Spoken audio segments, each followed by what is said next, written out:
Bonjour, bon après-midi. Merci Eric pour la présentation et merci au projet Vinaromas pour la gentille invitation et merci à vous pour être venu et pour avoir resté. Donc, je vais vous présenter quelques travaux que nous avons faits les 10 dernières années résumés sur 3 cépages en particulier. Et donc, c'est des travaux que j'ai choisi, des travaux que nous avons fait particulièrement avec les viticulteurs et les caves au Chili, donc parce que j'ai pensé que c'est peut-être plus intéressant. Et quelques résultats, j'espère, vous seront provocateurs et on aura le temps après peut-être de discuter. Alors, voilà. Bon, tout d'abord, je vous présente le Chili. Ça, c'est l'Amérique du Sud. Et donc, comme vous savez, le Chili est un lent pays, comme vous pouvez le voir ici. Et la zone, donc où il y a les vignobles, c'est une zone assez petite de 1300 km du nord au sud. Et donc, il y a plusieurs vallées. Il y a environ 10 vallées différentes. Santiago est ici. Et donc, l'extension est surtout vers le sud. Ici, c'est environ 400 km au sud de Santiago. Et vers le nord, ici, c'est 400 km, aussi une zone importante, assez traditionnelle, où je vais concentrer les résultats que nous avons développés avec des muscats. Voilà une photo typique du paysage viticole chilien. Donc, évidemment, quand vous arrivez en avion au Chili, vous pouvez voir d'un côté les Andes et de l'autre côté la mer. Donc, ça vous dit bien le nombre important de terroirs que nous avons et ils ne cessent de grandir.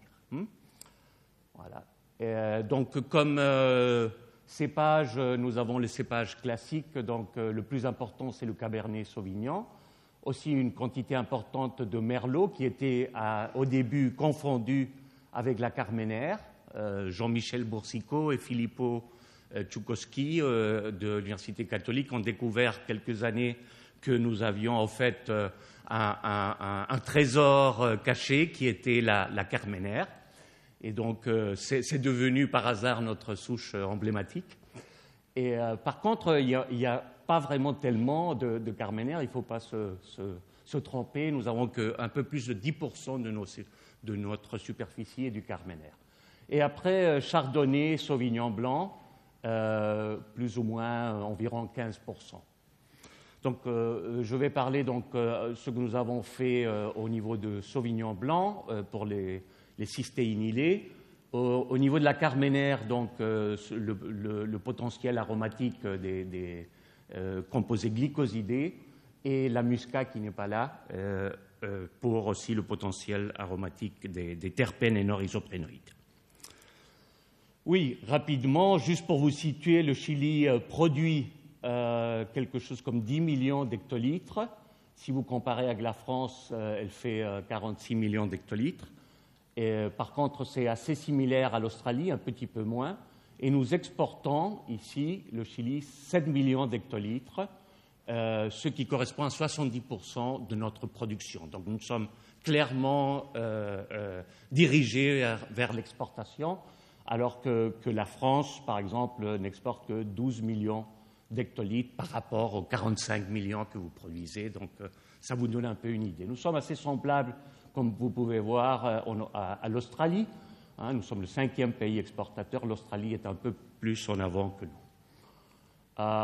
Oui, dernier chiffre, nous exportons l'année 2011. Nous avions exporté l'année 2011 1,600 millions de dollars, donc un petit peu moins de ce qu'a montré où est-ce qu'il est Marcus dans sa présentation. Bien, donc en entrant dans le vif du sujet, ce que on m'a demandé, c'est de parler des arômes ici, du potentiel aromatique, donc des précurseurs d'arômes. Déjà, Juan Cacho a introduit, donc je n'ai pas besoin de de m'attarder là-dessus. Ah, si je n'ai pas mis le début, ben c'est pas mal. Bon, enfin. Ces précurseurs, donc, aujourd'hui, on en connaît de deux sortes, les précurseurs glycosylés et des précurseurs cystéinylés et glutathionylés. Les deux ont été déjà introduits par Juan et par Rémi, respectivement. Je vais commencer par parler de ce que nous avons fait sur les précurseurs glycosylés. On en trouve évidemment les premiers qui ont été décrits, c'est dans les muscats, mais on en trouve aussi une quantité très importante dans la carménère. C'est principalement des terpènes, des C13 nord-isoprénoïdes, des alcools, etc., des composés C6.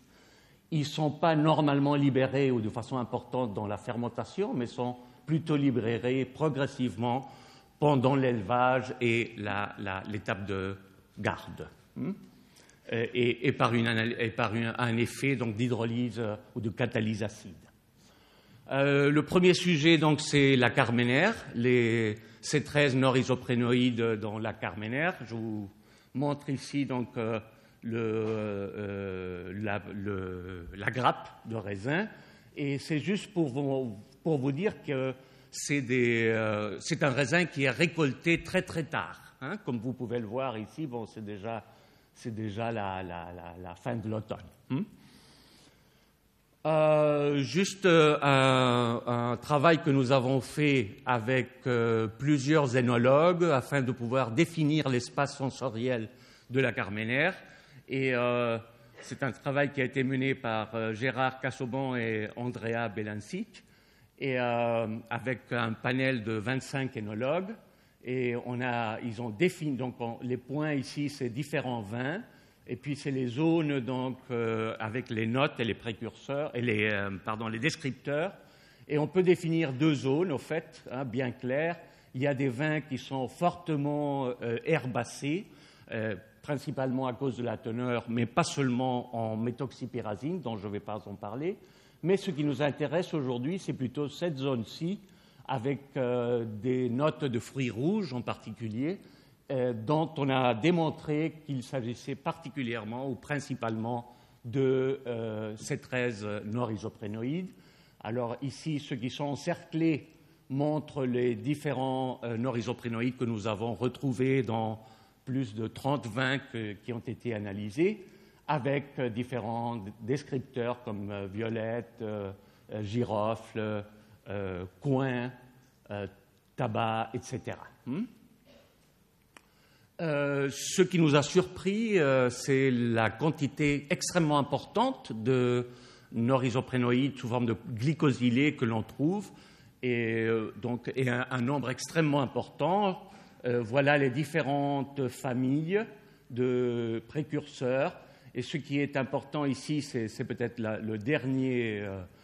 dernière ligne ici, le minimum 1500 donc, microgrammes par litre, et ici donc 4700 comme maximum, chose qui est extrêmement élevée. Nous avons comparé aussi avec le Malbec et avec la Cabernet Sauvignon, et on a environ 30 ou 40% de plus de précurseurs glycosylés contenant des nord-isoprénoïdes que dans ces deux autres cépages.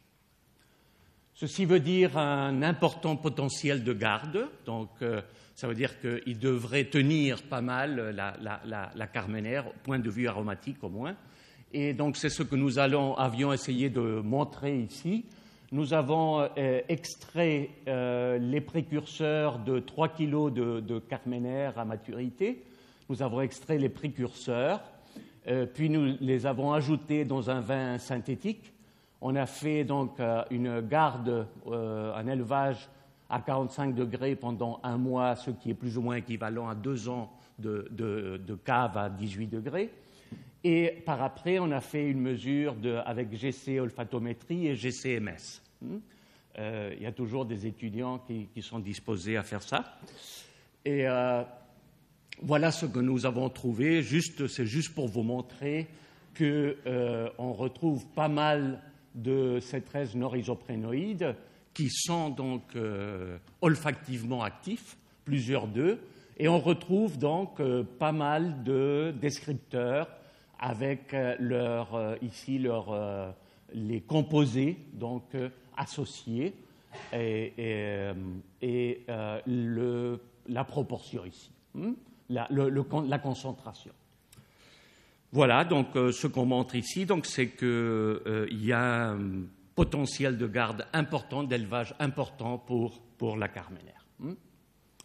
Deuxième donc, sujet que nous avons développé, et je dois ici remercier le docteur Claude Bayonov, qui, pendant les années 90, nous a introduit, au fait, le docteur Claude Bayonov était directeur de recherche à l'INRA de Montpellier, et c'est lui qui nous a introduit de façon très généreuse, d'ailleurs, et nous a accueillis dans ce labo, il nous a appris au début tout ce que nous avons appris. Alors j'en profite pour le remercier publiquement ici. Donc on a commencé un travail financé par la communauté européenne d'ailleurs sur les variétés muscat du nord du Chili. Donc voilà encore Santiago ici, c'est cette zone-ci où se trouvent la plupart des muscats qui sont utilisés pour faire un distillat qui s'appelle le pisco. Les Péruviens disent que le pisco est péruvien, les Chiliens disent que le pisco est chilien. Je crois que c'est quand on est en France et on regarde ceci de cette position, on se dit bon, c'est peut-être il vaudrait mieux de travailler ensemble parce que c'est pas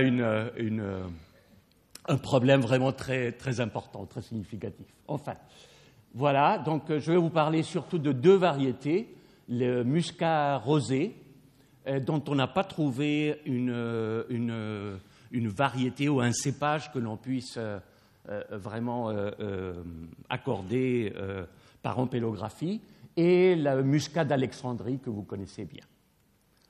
Voilà, rapidement, donc c'est des études que nous avons faites il y a 10 ans. C'est juste pour vous montrer. L'intérêt du docteur Bayonov, lorsqu'on a commencé ce travail, c'était parce que les muscats chiliens dans cette région-là ne sont pas greffés. Donc, on voulait voir s'il y avait une différence entre les muscats français, donc qui sont sur greffe, vis-à-vis des muscats chiliens qui, comme il n'y a pas de phylloxéra, so far, n'étaient pas greffés. Aujourd'hui, les nouvelles plantations sont toutes greffées, mais à ce moment-là, ça c'est des vieilles plantations, il n'y avait pas de greffe. Enfin. Donc, vous voyez, donc, c'est des concentrations. Ça a été pris dans un jardin de variétés de l'INRA chilien qui s'appelle INIA. Et donc, les numéros ne sont peut-être pas très hauts, mais l'intérêt, c'était qu'ils étaient dans le même endroit, donc on pouvait vraiment comparer la composition entre les différentes variétés. Ces deux-ci donc, sont les plus intéressantes. On retrouve, donc ça c'est les terpénols libres et les terpénols liés. Ici c'est les plus importants, linanol, nérol, géraniol. On en retrouve donc de quantités similaires dans les deux muscats et un potentiel aromatique plus important au niveau du muscat d'Alexandrie que du muscat rosé. Et une souche aussi importante est le muscat d'Autriche. Et celui-ci, par contre, est très pauvre, ou plus pauvre, en précurseurs et en terpénols libres.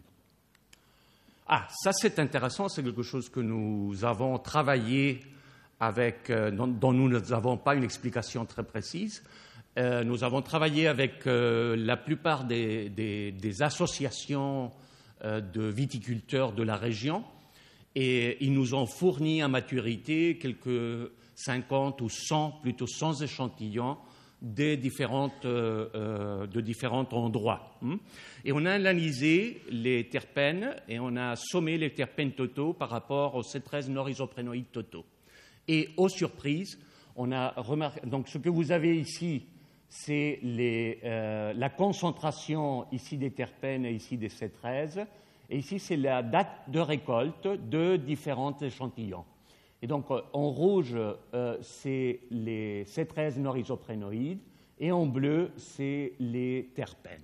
Et on voit qu'il y a une certaine relation qui se suit, plus ou moins, particulièrement dans les rosés, un petit peu moins dans l'Alexandrie, également de nouveau, les différentes dates de récolte.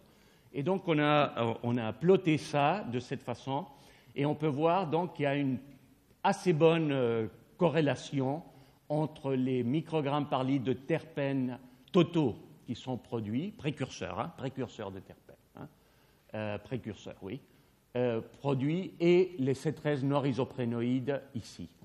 Et donc, il y a une relation de 4,5 fois plus de terpènes de précurseurs de terpènes que de précurseurs de C13 norisoprénoïdes. Nous n'avons pas une explication vraiment satisfaisante. On sait que se produisent de façon très différente, mais on peut peut-être dire que ce que l'on peut dire, c'est que la voie de synthèse est la même, puisque c'est la voie de synthèse des isoprénoïdes.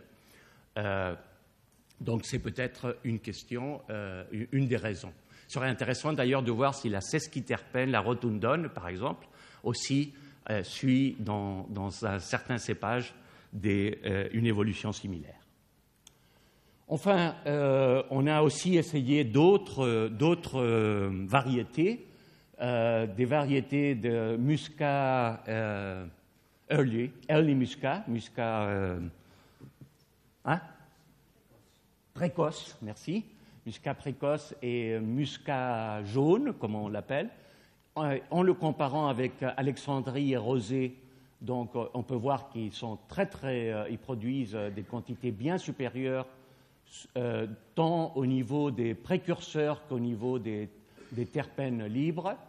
Le seul problème, c'est que si on regarde la superficie, on est environ en quantité vraiment insignifiante pour ces deux variétés qui auraient un potentiel particulièrement intéressant pour augmenter le potentiel aromatique des muscats terpéniques en particulier. Il faut dire qu'en Argentine, le muscat jaune s'appelle Torrontés riojano et il représente quelque chose comme 15% du vignoble argentin. Donc, eux, ils ont été plus malins que nous de ce point de vue-là. Troisième sujet à traiter, le potentiel aromatique chez le Sauvignon blanc au Chili.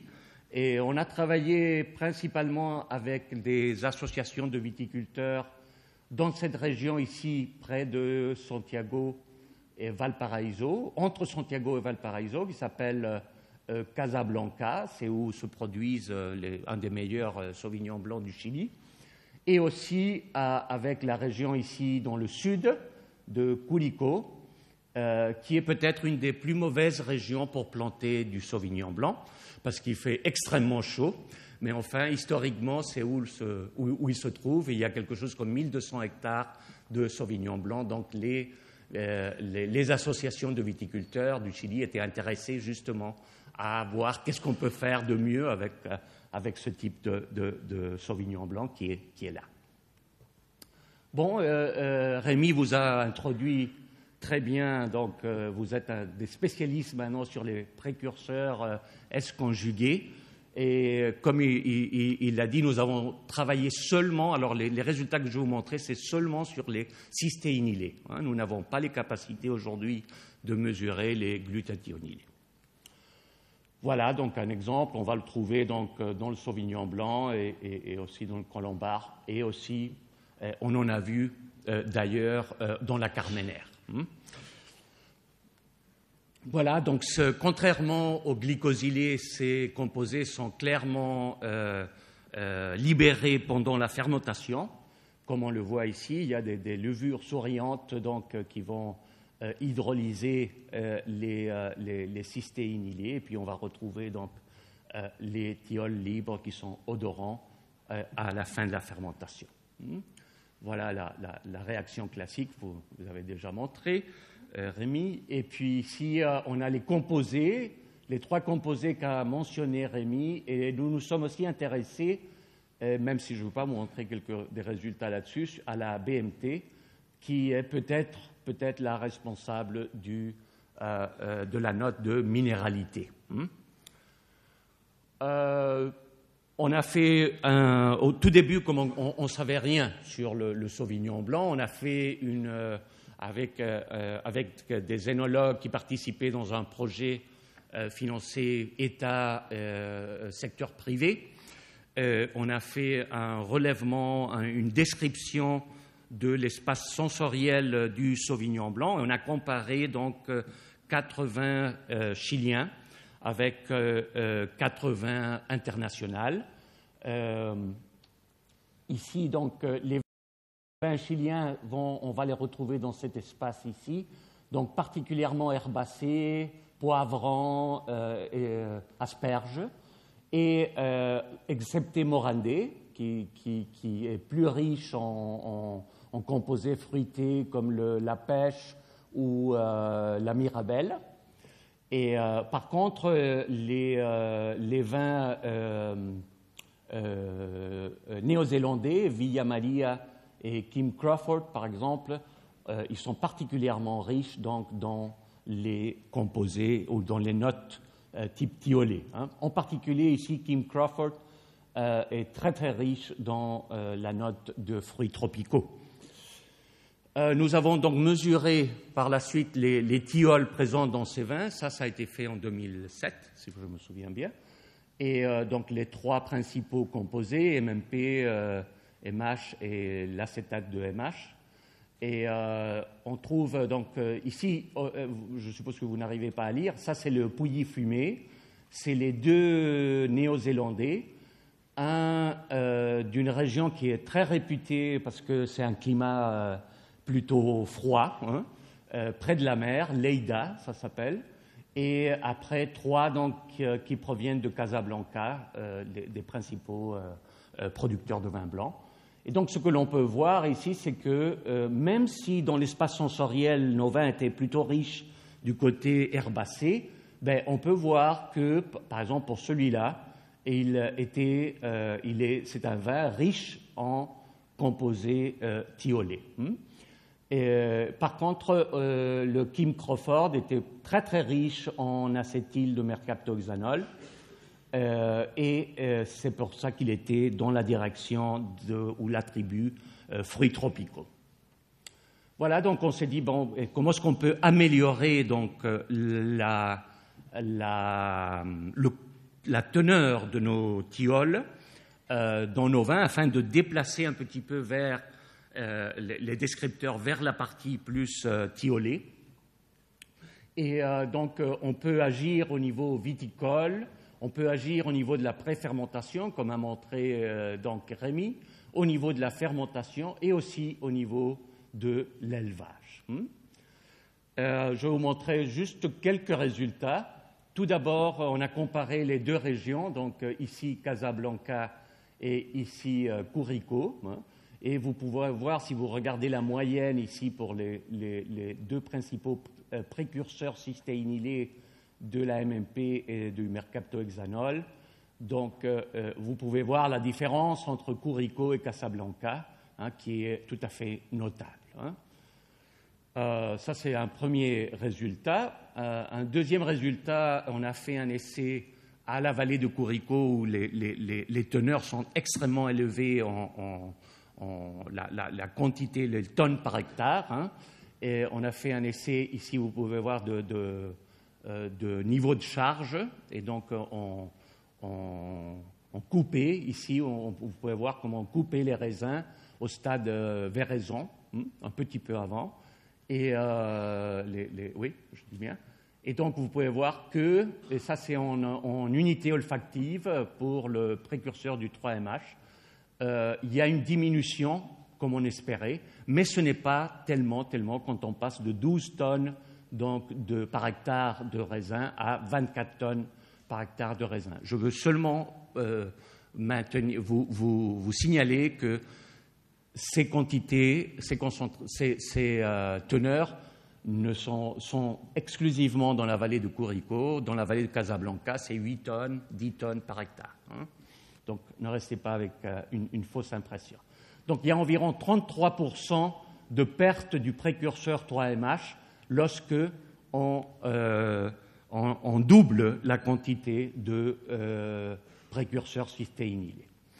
Deuxième étape qu'on a regardée, c'est au niveau de la préfermentation et de la fermentation. Ce que l'on peut voir ici, c'est c'est des résultats qui montrent le pourcentage de récupération du MMP et du 3MH quand on passe du mou jusqu'à la fin de la fermentation, de la vinification. Et on peut voir ici, ça c'est des résultats de Tominaga, qu'environ moins de 5% des thiols sont récupérés lorsque on passe toutes les étapes, donc depuis l'arrivée, la réception jusqu'à la fin de la fermentation. C'est fini? 2 minutes. Oui. Et au Chili, ce n'était pas vraiment mieux, hein. C'était plutôt bien mauvais. 2% seulement de récupération du 3MH. Voilà, donc rapidement ici, ce qu'on a vu, c'est que pour la 4MMP et pour la 3MH, nous avons ici réception en pourcentage, réception, pressurage, débourbage et fermentation. Et ce qu'on voit, c'est que ce qu'on a obtenu, c'est qu'on perd une grande quantité du précurseur ici, du précurseur de 4MMP entre le pressurage et le débourbage, chose qui ne se passe pas au niveau de la 3MH. On perd 50% environ, 34% avant d'entrer en fermentation. Par contre, il reste une grande quantité de thiols conjugués. Donc, juste pour finir, donc, les conclusions, la Carmenère a un haut contenu, une haute teneur de ces 13 norisoprénoïdes glycoconjugués, ce qui résulte dans des vins qui ont un haut potentiel de garde. Quelques muscats, comme le muscat jaune et le muscat précoce, montrent une haute contenu précurseur glycoconjugué, en particulier du type terpénique. Il existerait une relation entre le contenu de terpènes et de norisoprénoïdes due à leur origine commune à travers la voie des isoprénoïdes. Et quelques vins Sauvignon blanc chiliens ont un haut contenu de thiol, même si celui-ci est particulièrement variable. Les efforts pour améliorer donc le contenu de thiol devraient se diriger plutôt vers la partie de cave, vers le travail en cave, plus que le travail en vigne. Voilà, et donc je remercie ces différentes personnes ici, en particulier Claude Bayonov, j'en ai déjà parlé, Andrea Belancic, Gérard Casaubon, Marie-Inès Espinosa, Elenka Torres, du Centre des Arômes, 2 œnologues qui ont été particulièrement importants, Paolo Morande et Patricia Soca, plusieurs vignes qui ont collaboré avec nous, financement de l'État, Conicit et Corfo, et Vinaromas pour l'invitation. Merci beaucoup.